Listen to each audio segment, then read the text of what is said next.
Andy, good to see you. Hey there. Happy New Year. Happy New Year beforehand. You excited about this? You ready to go? New Year? Yeah. It's gonna be a lot of fun. The whole turn over a new leaf, that whole thing. Yeah. It's a big thing here in New York City. You know, and I don't know if people are here at, home watching the show are aware, but, it is almost New Year's Eve, and, well, they have this big deal in Times Square where they drop this ball.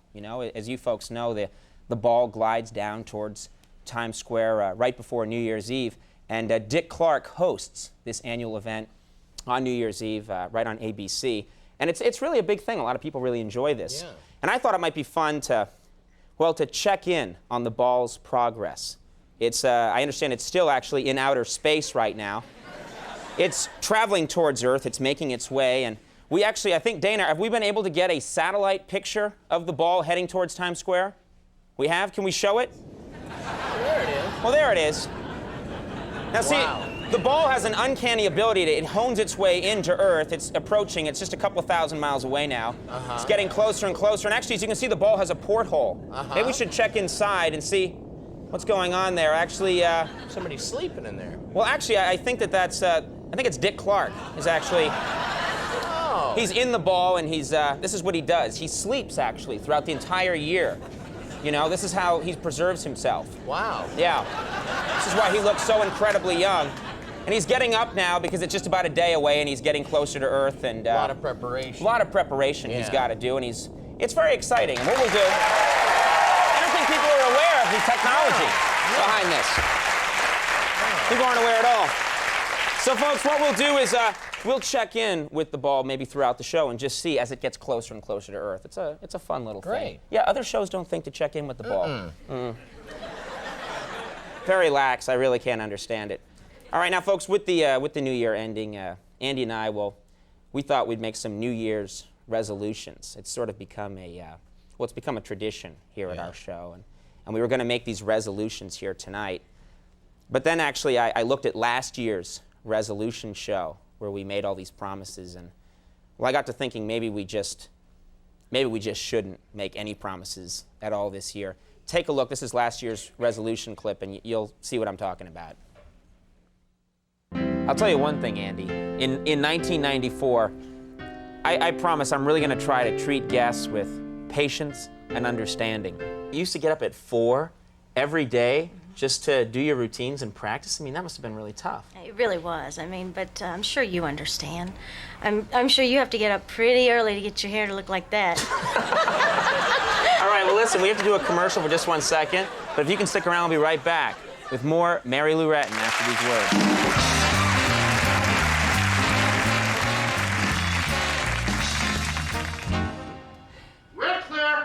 Don't you ever make fun of my hair again! Don't you ever make a joke about my hair! Make me look like an idiot in front of everybody! Don't you ever make a joke about my hair! It's not funny! All right? No, sorry's not good enough! You're all laughing at me! Well, in the coming year, I promise to be tolerant of all guests. I got a great idea. We're going to do a show. Okay. I'm going to have both of you on together. Oh, that'd be nice. And we'll talk to a star and a sidekick. Okay? Star, sidekick. Okay? This show is a step up, right? Yeah. So I come in, I meet a Neanderthal. And Hey! He's proud of it. He's proud of it. You don't really need him. You are a star. What exactly does he do? You want to know what I do? This is what I do. Yeah, well, I'm going to show respect to anyone that comes on the show. And all of a sudden, the Army helicopter makes this giant turn. We go all the way back to France, and we find out that the United States Army cannot... All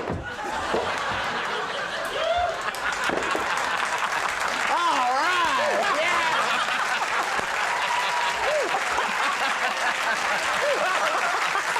Yeah! And especially former politicians.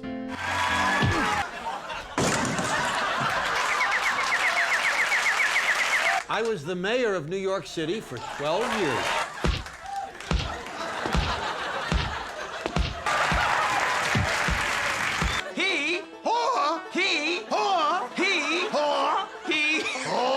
Andy and I both promised to really watch our language during the coming year.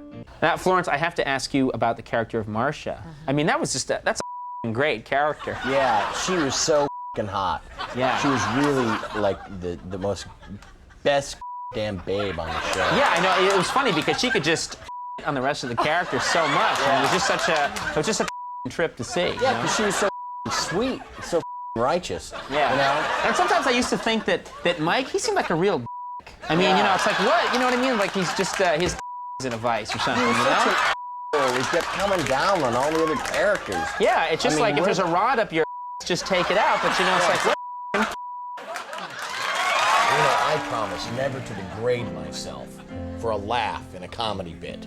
It's cream of wheat time. Come on, Andy, go for it. Yeah!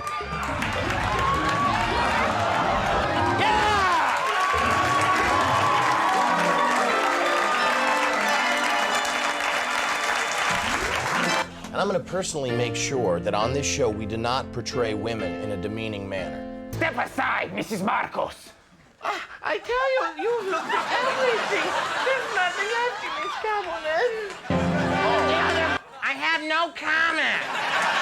Got to say that he's a pig, and he abused me and junk. George Herbert Walker Bush, you're going to be sick. Don't be ridiculous. I feel fine. Hey, Blair, how's it going? Hi, Natalie. Isn't it just peachy that you and I will be attending summer school together? This is totally cool.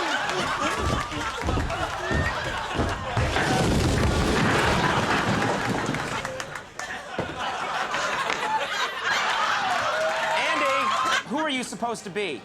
Conan, some people came by. I wanted to fit in, so call me Liza now. I will never, ever let a lunatic take control of my show. I'm going to enter the race for the presidency of the United States in '96.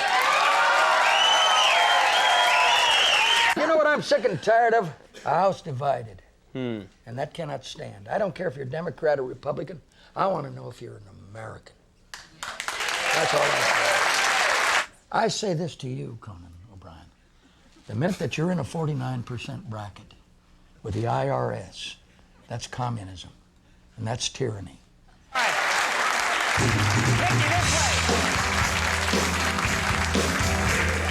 And Conan, I promise you, I will never miss a show for personal reasons. I swear. There's a slight change tonight. As you can see, my friend Andy isn't here.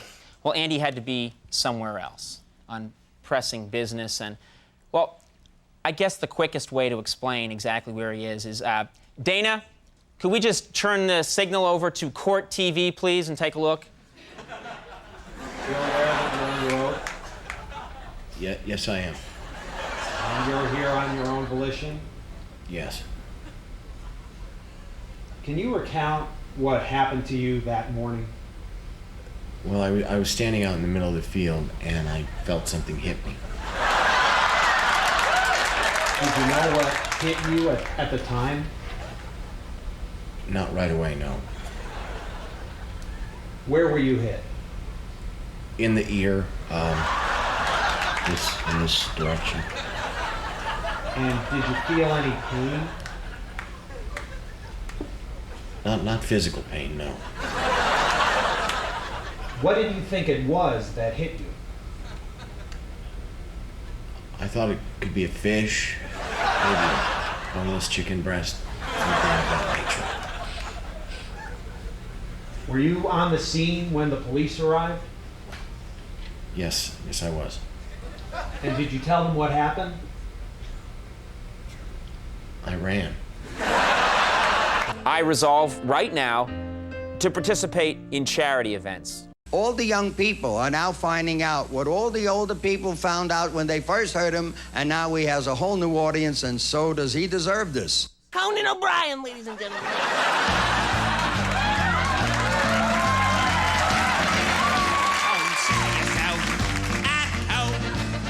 Consider yourself part of the family.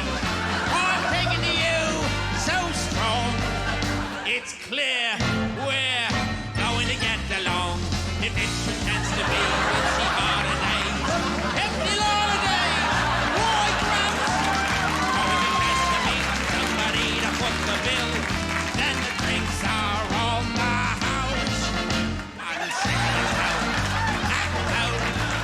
know, Conan, I'm not going to go to that cheap Woodstock 2, you know, that commercial ripoff, whatever they're calling it. I'm not going to go.